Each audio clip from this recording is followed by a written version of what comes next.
Mas umiinit na ang balita sa industriya ng telebisyon matapos lumutang ang impormasyong ang Advanced Media Broadcasting System, ang kumpanya sa likod ng All TV, ay aktibo nang naghahanda na para sa pag-ere ng mga programa ng ABS-CBN sa free-to-air television.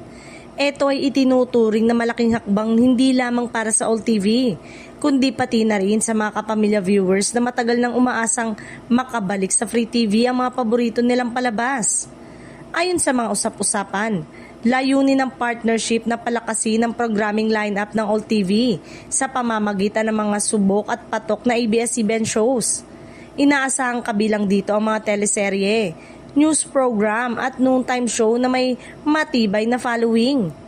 Sa ganitong paraan, umaasa ang All TV na mas mapapalawak nito ang audience reach at muling mapapansin sa mas kompetitibong free TV landscape. Para naman sa ABS-CBN, ang paglabas ng kanilang mga programa sa All TV ay isa na namang paraan upang maihatid ang kanilang content sa mas maraming Pilipino.